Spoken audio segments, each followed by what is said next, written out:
before you go out, like let's say for performance, right? What's your pre-performance ritual? Like what do you do before that? Yeah. So I think, especially for performance anxiety, because we all experience that to some degree, Oh right? yeah. I've run to the bathroom.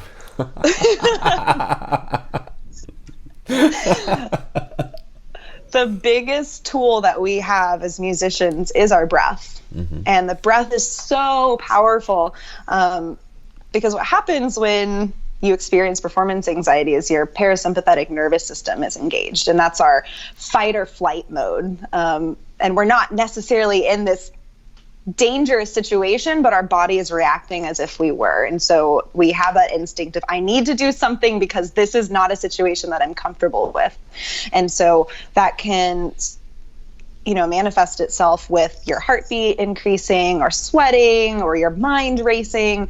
And the way to reverse that and get rid of all of those symptoms is with your breath, because deep breathing engages the parasympathetic nervous system, which is the opposite of that.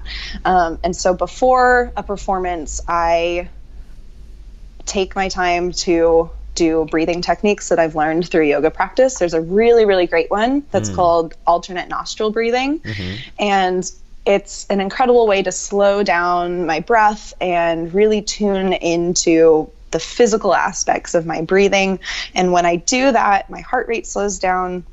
I get shaky sometimes before a performance, and it allows my body to release some of that tension, so I'm not shaky. And it also centers my mind, and I can really focus on the present task at hand, which is performing music, other than all of those external thoughts that pop in when we're performing. Oh, of course, like people, like what are they thinking, and all of those things. Like the really difficult parts coming up, don't mess up. And then if you mess up, you go in this downward spiral of negative thoughts, right?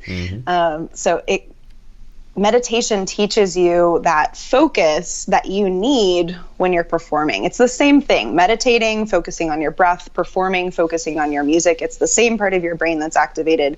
And meditation can help us increase that focus part of our brain. So performing is more productive and more enjoyable. How long do you meditate prior to performing? It depends. So in 2015, I was so fortunate to be able to compete in a national trombone competition.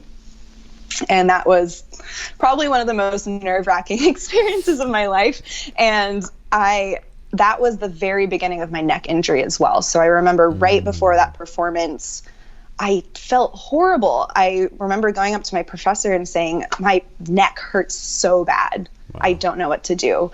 And he was just like, you have to get through this performance. And luckily, I wasn't a yoga teacher at that point, but I had the yoga background enough to know that, okay, well, yoga makes me feel better, so I need to do yoga right now. And I think that before a performance, musicians can often just try to run through everything that they're about to play and overwork themselves and overperform before the actual performance happens, because we get in this cycle of doubt, and you're like, well, if I just play it one more time, then I know it'll be good during the performance.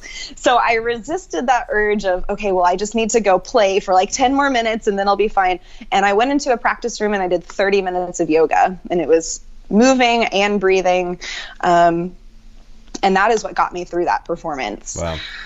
Now, for more relaxed performing situations, like wind symphony concerts that are, in a large ensemble and it's not as high pressure, it's not a solo performance, I'll probably do, 3 minutes. It doesn't have to be long, of alternate nostril breathing before I walk on stage.